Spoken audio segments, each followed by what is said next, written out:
Saudações, gostaria de compartilhar a palavra da graça intitulada Será que já colocou o lugar para a arca? Baseada em 1 de Reis, capítulo 8, versículo 21. A arca da aliança é muito importante na história de Israel e também na história bíblica. É tão importante até ao ponto de que, sem ela, o templo de Deus, a habitação de Deus aqui na terra, na antiga Israel, era incompleta. Esta arca da aliança foi perdida e reencontrada no decorrer da história de Israel. Vamos olhar para a história da arca perdida e aliança. A arca aparece pela primeira vez no tabernáculo de Moisés em 1445 a.C. Mas em 1102 a.C. a arca é perdida para as mãos dos filisteus durante a batalha de Afek. Em 1002 a.C., a arca é devolvida para a cidade de Davi. Em 959 a.C., após a conclusão da construção do templo, a arca é tirada da tenda de Davi e é colocada já no templo. Portanto, os israelitas pecaram nesta terra prometida de Canaã. Como resultado, em 586 a.C., houve a invasão babilônica. Houve muitos objetos santos do templo que foram levados à Babilônia neste tempo. Mas a Arca da Aliança não se encontra nesta lista. Os estudiosos concluem que esta arca desapareceu da história de Israel. Realmente, no tempo em que o profeta Ezequiel recebeu a visão do templo, não há nenhuma menção da arca. Quando os israelitas voltam do cativeiro babilônico para a reconstrução do templo, no templo de Zorobabel, esta arca já não se encontra. E também no templo de Herodes, a arca não está lá. Finalmente, no ano 70 depois de Cristo, naquilo que é a invasão romana, a imagem do candelabro de ouro, a mesa de paz de proposição e todos os outros objetos do templo, mas não há a arca. Assim vemos que a arca da aliança desapareceu da história de Israel até o dia de hoje. Surpreendentemente, essa arca da aliança aparece no livro de Apocalipse, quando os santos proclamam ou tocam as trombetas e o reino de Deus é proclamado. Os céus abrem e o templo de Deus nos céus mostra a arca. Nesta passagem de Apocalipse capítulo 11, versículo 19 diz: E abriu-se no céu o templo de Deus, e a arca do seu concerto foi vista no seu templo. Houve relâmpagos, vozes, trovões, terremotos e grande sarraiva. Este templo é o templo celestial, o verdadeiro templo. Ainda que a arca visível desapareceu da face da história, a sua verdadeira entidade, quer dizer, a presença de Deus, a palavra de Deus, permanece presente na nossa era, independentemente do que acontece. Devemos saber que este templo na história de Israel era apenas uma cópia daquilo que são objetos celestiais. O que aconteceu no passado foi escrito na Bíblia para ser consumado nos últimos tempos. Nós somos os cumpridores desta história da redenção, assim como somos seguidores de Jesus Cristo. Salomão preparou o lugar para colocar o templo. Como na era do Antigo Testamento, nós, como templos do Novo Testamento, precisamos preparar um lugar para colocar esta verdadeira arca. É isso que a Bíblia nos diz. E hoje iremos qual é o verdadeiro significado desta verdadeira arca da aliança. Vamos olhar para alguns versículos. 1 de Reis, capítulo 6, versículo 19. Salomão preparou um lugar no interior do santuário para colocar a arca da aliança do Senhor.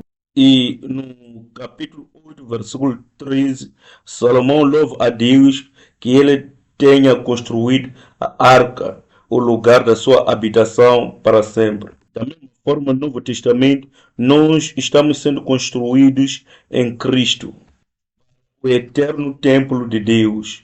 Isso se encontra em 1 de Coríntios capítulo 3, versículo 16. A Bíblia nos faz lembrar que nós somos o templo de Deus. Também em Efésios capítulo 2, versículo 22, diz que nós, coletivamente, somos juntos construídos para um lugar de habitação de Deus no Espírito.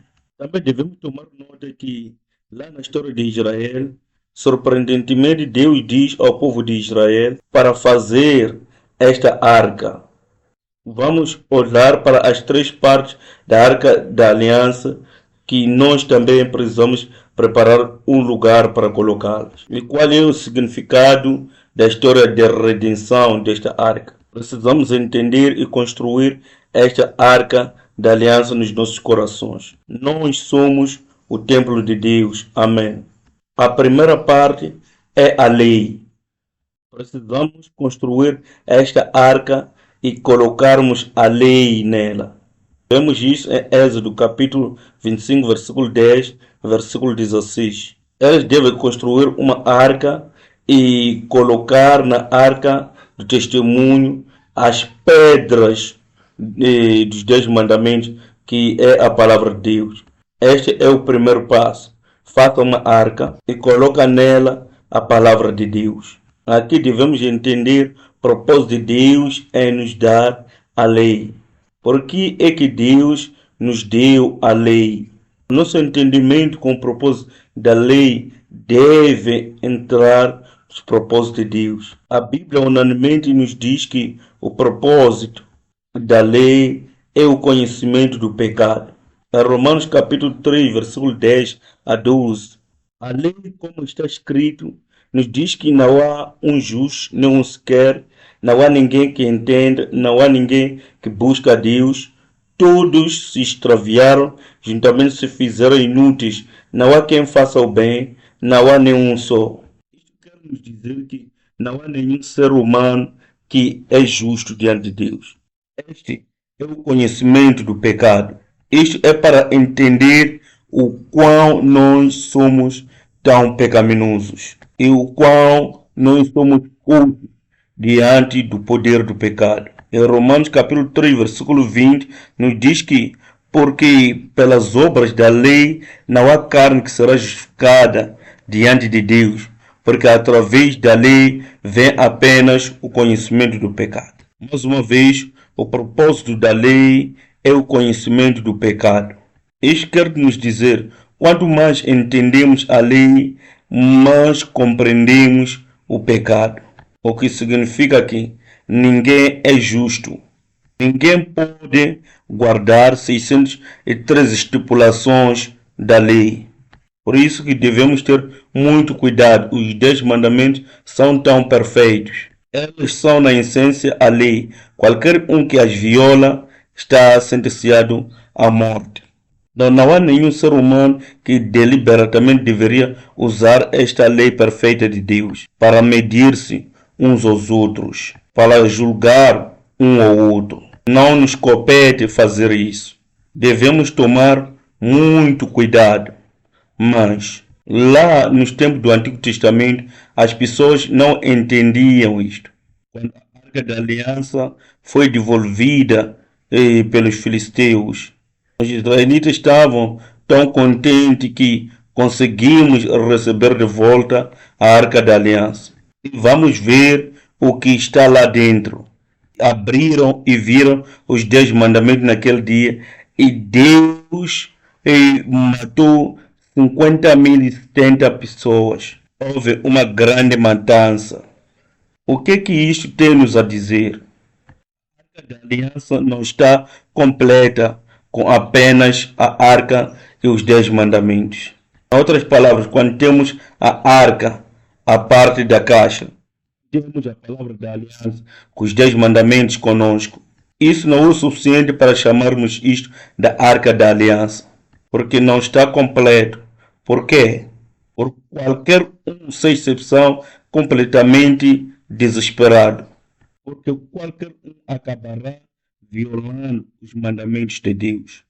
Não existe ninguém que possa guardar completamente esses 10 mandamentos. Misericórdia de Deus que ele coloca a segunda parte daquilo que é a Arca da Aliança, que é o propiciatório. O propiciatório mostra que Deus é tão misericordioso e ele não vai nos julgar de acordo com a lei. Aleluia. Você consegue notar? Deus diz que eu entendo que vocês são completamente fracos e são incapazes de guardar toda a minha lei. Irei vos perdoar e cobrir todos os vossos pecados pela violação da lei através do meu propiciatório. E o propiciatório cobre esta arca completamente, para que os 10 mandamentos não sejam visíveis.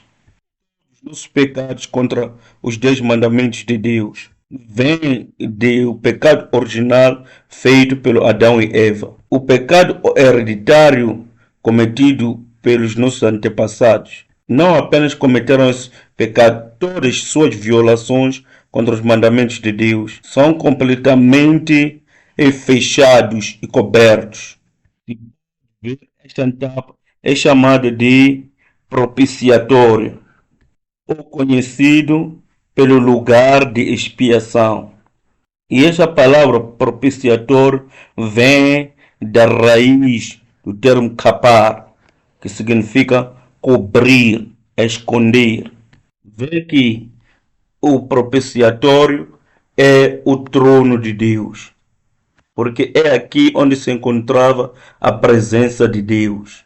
E esse propiciatório é o trono de Deus, da expiação divina. Em outras palavras, é o trono do perdão de Deus. Deus cobre todos os nossos pecados completamente. Aleluia. Capítulo 3, versículo 22 diz: Mas a Escritura encerrou tudo debaixo do pecado, para que a promessa pela fé em Jesus Cristo fosse dada aos crentes. Cada vez mais que lemos a Bíblia, descobrimos que somos pecadores. Por que precisamos descobrir que somos completamente fracos diante do pecado? Pela fé em Jesus Cristo seja dada para nós, os que creem. Lembra-se que somente o nome de Jesus significa que ele salvará o seu povo dos seus pecados.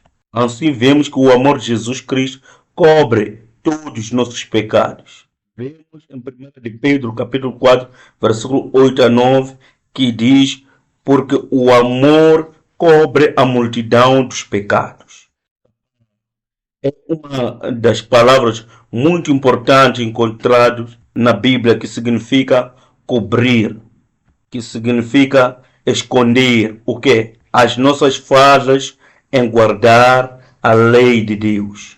O que é maravilhoso é o que a Bíblia diz em Romanos capítulo 3, versículo 25, ao qual Deus propôs para propiciação pela fé no seu sangue, para demonstrar a sua justiça, pela remissão dos pecados dantes cometidos sob a paciência de Deus.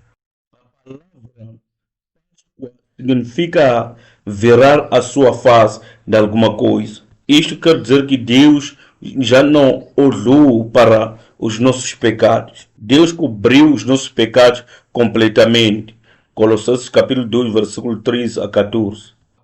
Diz que quando vocês estavam mortos nos pecados e na circuncisão da vossa carne, vos vivificou juntamente com ele, perdoando-vos todas as ofensas, havendo arriscado a cédula que era contra nós nas suas ordenanças, a qual de alguma maneira nos era contrária, e a tirou do meio de nós, cravando-a na cruz. Jesus fez isto através de se tornar o sacrifício para expiar os nossos pecados. Você nota que torna-se tão grande os nossos pecados por entender o que está escrito na Bíblia. Cada vez mais que entendemos a lei, a grandiosa se torna o nosso pecado. E aí a graça do nosso Senhor Jesus Cristo abunda. Romanos 5, versículo 20 diz que A lei veio para que a transgressão, o nosso pecado, poderia crescer. E não para por aí. Segunda parte diz que, porque onde o pecado abundou, a graça abundou ainda mais. Quando o pecado torna-se cada vez mais grande, precisamos entender a palavra de Deus profundamente para entender que frágeis nós somos e quão fracos nós somos.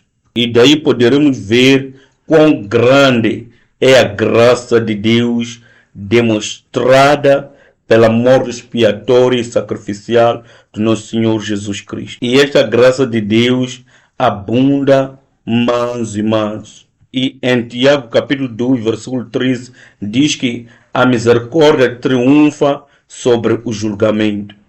Este é o trono do juízo, mas isto não é suficiente para dizermos que temos uma arca. A arca não está completa apenas com o trono do juízo. Deve ter este trono da misericórdia. O trono da misericórdia triunfa sobre o trono do julgamento. E este trono da misericórdia é aqui em que nos encontramos com Deus, que é o trono da graça. Por isso que em Hebreus capítulo 4, versículo 16 nos diz: cheguemos, pois, com confiança ao trono da graça, para que possamos alcançar misericórdia e achar graça, a fim de sermos ajudados em tempo oportuno. E isto é exatamente o que Deus nos mostra através desta arca da aliança. E aqui em Êxodo capítulo 25, versículo 22, Deus diz que: e ali virei a ti e falarei contigo de cima do propiciatório, do meio dos dois querubins que estão sobre a arca do testemunho, tudo o que eu te ordenar para os filhos de Israel. A caixa da arca e os 10 mandamentos não completam a arca da aliança. E também temos que notar que esta arca e o propiciatório não completam a arca da aliança também. Para haver a presença de Deus aqui, precisa-se de mais uma coisa, a terceira parte. O que é que tem no propiciatório? Os querubins. Temos a arca da aliança, a primeira parte, o propiciatório, a segunda parte, e entre dois querubins, a terceira parte. A partir daí que Deus falaria com todos os israelitas. Vamos dar uma olhada para os querubins. Afinal, o que é querubim? Estes querubins são obras da escultura, mas são feitas juntamente com o propiciatório.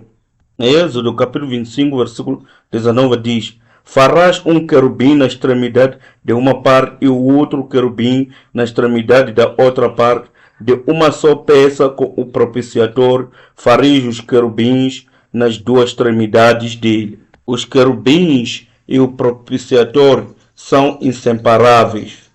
Êxodo 25, versículo 19 a 20. No versículo 20 diz que os querubins estenderão as suas asas por cima, cobrindo com as suas asas o propiciatório, as faces deles, uma defronte da outra. As faces dos querubins estarão voltadas para o propiciatório. Este versículo nos mostra quão inseparáveis são os querubins com o propiciatório. O que isto tem a nos dizer é que, sem os querubins na nossa vida, não podemos ouvir a voz de Deus. Porque é a partir daqui que Deus promete falar conosco. Em Números capítulo 7, versículo 89. Números capítulo 7, versículo 89 diz: e quando Moisés entrava na tenda da congregação para falar com o Senhor, então ouvia a voz que lhe falava de cima do propiciatório, que está sobre a arca do testemunho, entre os dois querubins. Assim com ele falava. Aqui vê que esta é a arca da aliança completa. Aqui temos a arca da aliança, aqui temos o propiciatório, e sobre o propiciatório temos os dois querubins. E era daí que saía a voz de Deus. A arca da aliança prefigurava o Senhor Jesus Cristo. Ele cumpriu esta arca da aliança. Ele é o Emanuel, a própria presença de Deus. E isso é o que Jesus falou na Bíblia. Do mesmo jeito que o Pai enviou a Jesus Cristo para este mundo, do mesmo jeito Jesus nos envia para este mundo. Isso se encontra em João, capítulo 17, versículo 18. Jesus diz: assim como me enviou para o mundo, também lhes envio para o mundo. Portanto, vamos olhar para a arca da aliança num ponto de vista da história da redenção. A arca da aliança, no topo tinha os dois querubins. Quando ouve a palavra querubim, o que se lembra? Olhando em Gênesis capítulo 3, vemos que querubins é o que aguarnece o caminho para a árvore da vida. Já aprendemos, vemos que Jesus veio a este mundo como a verdadeira identidade ou entidade da arca da aliança. E Jesus diz que irá também nos enviar para este mundo, assim como ele foi enviado. No fim, Jesus nos fez pessoas e servos adequadas para a nova aliança. Esta é uma passagem longa, mas hei de ler. Está em 2 Coríntios capítulo 3, versículo 6 a 9. Jesus também nos fez adequados como servos do Novo Testamento. Não da letra, mas do Espírito. Porque a letra mata, mas o Espírito dá vida. Tem um contraste aqui entre o que mata e o que dá vida. Mas se o ministério da morte em letra foi escrita nas pedras, como é que o ministro do Espírito pode falar em trazer mais glória? Porque se o ministério da condenação tem glória, muito mais o ministério da justiça abunda em glória. Podemos notar que aqui tem duas coisas em comparação ou em contraste, devemos tomar nota disso. Deixa-me falar um pouco em como é que nós fomos feitos capazes de sermos ministros da nova aliança por causa daquilo que Jesus fez. Agora, isto é a palavra de Deus. Os 10 mandamentos é uma aliança com todas as gerações. A palavra de Deus permanece a mesma. Mas vemos que temos a antiga aliança e a nova aliança. Diz que o Antigo Testamento é a letra, mas o Novo Testamento não é só a letra, mas é espírito. De acordo com esta passagem, essas letras escritas nas pedras podem matar, porque condenam e julgam. Mas no Novo Testamento, isto dá a vida, porque ela perdoa. A antiga aliança é o ministério da morte, a nova aliança é o ministério da vida. A antiga aliança é o ministério da condenação, ela julga, mas a nova aliança é o ministério da justiça. Justiça significa ser colocado num bem-estar com Deus. Por favor, tome nota que dos mesmos 10 mandamentos temos 2 resultados. Quero que olhemos de uma forma mais profunda e vermos o que aconteceu no Jardim do Éden. O Antigo Testamento que mata nos faz lembrar da fruta da árvore do conhecimento do bem e do mal. Mas o Novo Testamento que dá a vida nos faz lembrar da árvore da vida. E ambas estas árvores estavam no meio do Jardim do Éden. Nos faz lembrar dos querubins que eram inseparáveis com o propiciatório. Esses querubins são conhecidos para nós como aqueles que têm acesso à árvore da vida no Jardim do Éden.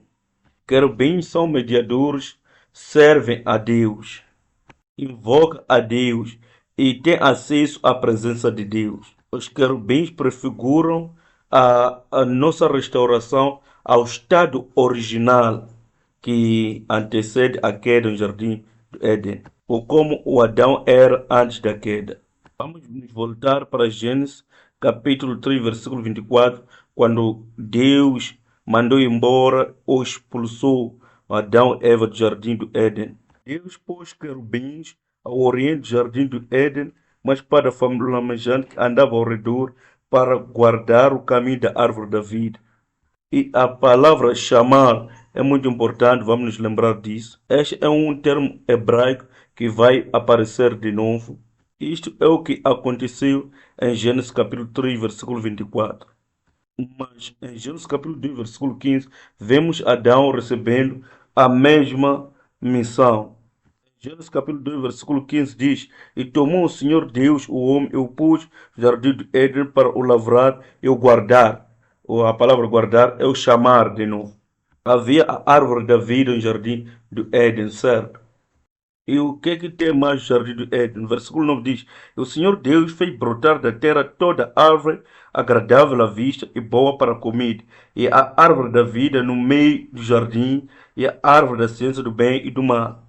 Daí a serpente vem para enganar a mulher, não para comer a fruta da árvore da vida, mas a fruta do conhecimento do bem e do mal, que se encontrava no meio do jardim do Éden. A serpente diz: Porque Deus sabe que no dia em que dele comerdes, se abrirão os vossos olhos e sereis como Deus, sabendo o bem e o mal.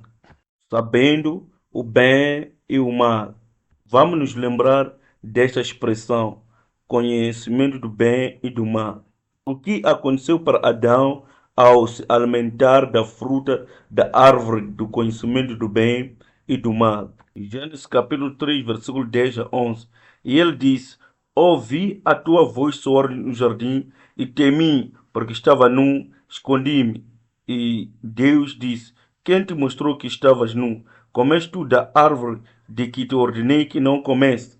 O que é interessante aqui é que antes de Adão se alimentar da fruta, conhecimento do bem e do mal, ele era nu do mesmo jeito, mas não se envergonhava. Em Gênesis capítulo 2, versículo 25, diz que e ambos estavam nus, o homem e a sua mulher, e não se envergonhavam. Então, qual é a consequência do conhecimento do bem e do mal? Vemos aqui que é a vergonha e sentido de nudez. Se comer da fruta do conhecimento do bem e do mal, este é o resultado. Vamos nos voltar para a Arca da Aliança. Isto é o que discutimos até aqui. Esta é a Arca da Aliança, não é? Sabemos que esta parte apenas não é suficiente para tornar isto a Arca da Aliança. Aprendemos que esta parte, que é cobertura, que é chamada de propiciatório, deve existir para que a Arca da Aliança seja completa. Quero voltar a minha atenção para esta parte, a lei. Afinal de contas, o que é a palavra de Deus para nós? Será que a lei é apenas o conhecimento do bem e do mal? Como temos dito, para discernir o bem e o mal? Não, não é. Como já examinamos anteriormente, através da lei vem o conhecimento do pecado. Por favor, tome nota: o conhecimento do bem e do mal não é o conhecimento do pecado. Para entender aquilo que é o bem e o mal, precisamos nos voltar para a definição de Deus daquilo que é bom e daquilo que é mal. Não o nosso entendimento vazio que diz que isto é bom, isto é mal. Isso não é a razão pela qual a lei é nos dada. Não é para nos dizer o que é bom e o que é o mal. O propósito da lei é nos mostrar o pecado, nos dar o conhecimento do pecado. Está lá para nos mostrar que nós somos incapazes de guardar a lei. Definitivamente precisamos da misericórdia de Deus e do perdão de Deus. Esta sim é a Arca da Aliança, é daqui que verá a voz de Deus. Para separar essas duas coisas, vamos voltar para a definição de Jesus daquilo que é bom e mal. E vamos voltar para o relato de Lucas capítulo 6, versículo 9 a 10, quando Jesus cura alguém num sábado. Jesus diz aqui: uma coisa vos é de perguntar: é lícito nos sábados fazer bem ou fazer mal? E ele coloca em paralelismo o salvar a vida ou matar. De acordo com a definição de Jesus, o bem é acerca de salvar a vida e o mal é acerca de destruir vidas. Vê que o discernimento do bem e do mal não é acerca de julgar. A Bíblia nos adverte ardentemente acerca de julgar. Em Tiago capítulo 4, versículo 11 a 12 diz que, irmãos, não faleis mal uns dos outros. Quem fala mal de um irmão e julga a seu irmão, fala mal da lei e ele acaba julgando a lei. Se tu julgas a lei, já não és observador da lei, mas o juiz dela. Só legislador e um juiz que pode salvar e destruir. Tu, porém, quem és que julga a outrem? Existe o único legislador, que é o Senhor Jesus Cristo, e é Ele que pode salvar ou destruir.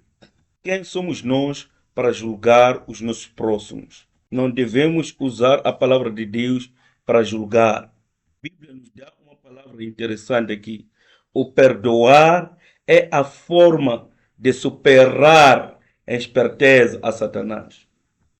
É verdade que a Bíblia fala que a única forma de ultrapassar Satanás em sabedoria é perdoar.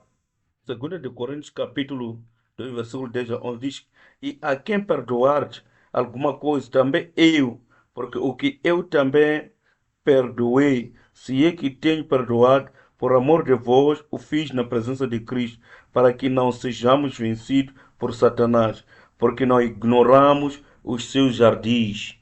Eu creio que na nossa jornada da fé, a Arca da Aliança nos fala muita coisa acerca da nossa jornada de fé.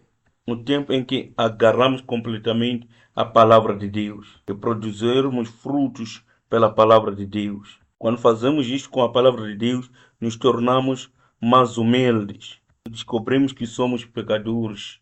Somos completamente incapazes de cumprir com a palavra. E assim nos lançamos para o nosso único Salvador, que é o nosso Salvador, a fonte da misericórdia e do perdão. A Arca da Aliança declara a boa nova de que todos os pecados, todas as nossas falhas são completamente cobertos, capados. E este perdão é garantido. A Arca da Aliança nos mostra a garantia de nossos pecados serem tirados, cobertos diante de Deus e diante de nós. E ao mesmo tempo a Arca da Aliança nos fala acerca da nossa coabitação com Deus, onde vivemos o Emmanuel, o viver e o ouvir a voz de Deus, onde nos encontramos com Deus no trono da graça. Temos a última palavra em Miqueias capítulo 6, versículo 8. A versão da Septuaginta diz o seguinte: será que não te falaram, ó homem, o que é bom, o que é realmente bom, e o que o Senhor Deus requer de ti? É que faças a justiça, não apenas a justiça, mas também amar a misericórdia. Aqui a Arca da Aliança e os 10 mandamentos é acerca da justiça. Mas justiça apenas não é suficiente. Mas também deve amar a misericórdia, como pode ver as faces dos querubins. Estão olhando para o propiciatório. As asas estão cobrindo o propiciatório. E por ter essas duas coisas, somos capazes de andar com o Senhor, o nosso Deus. A presença de Deus é significada pela Arca da Aliança. Miqueias capítulo 6, versículo 8 é a imagem da verdadeira Arca da Aliança. É a verdadeira imagem dos querubins. Em 1 de Crônicas, capítulo 3, versículo 6, Salmos 18, versículo 10. Nos fala onde quer que o querubim vai, é lá onde está a presença de Deus. Eu oro para que sejamos conformados à imagem de Jesus Cristo, assim como vemos a partir da Arca da Aliança. Somos construídos e colocamos o lugar para a Arca de Deus nas nossas vidas, na nossa igreja, na nossa comunidade, no nosso país, até aos confins do mundo, no reino de Deus. Que Deus possa estar contigo em todo o canto em que se voltar. Assim como em Salmo 18, versículo 10, ele cavalga sobre os querubins, voa sobre as nuvens. Vamos orar. Amado Deus Pai, te agradecemos por nos abençoar para receber essa mensagem da Arca da Aliança. Amado Papai, oramos para que todas as palavras que aprendemos e acumulamos na nossa jornada da fé irão fazer com que nos tornemos mais humildes. Através dela aprendemos que somos pecadores, mas não estamos desesperados, porque ainda mais nos mostra que o Senhor cobriu todas as nossas fraquezas e pecados. Ajuda-nos a colocar os nossos olhos sempre na Arca da Aliança. E esta boa nova de que fomos perdoados de todos os nossos pecados possa nos ajudar a nos tornar verdadeiros querubins, pessoas que são restaurados para a sua originalidade do Estado, para que sejamos inseparáveis com o propiciatório. E onde quer que nos voltemos, para que haja perdão e todos os planos de Satanás sejam destruídos. E todos os membros desta igreja sejam construídos juntos para se tornar a habitação de Deus, onde a tua justiça e a tua misericórdia trará a luz para toda a humanidade. Pai, te agradecemos pela sua misericórdia e graça. Oramos tudo isso em nome precioso do nosso Senhor e Salvador Jesus Cristo. E assim estamos agradecidos. Amém.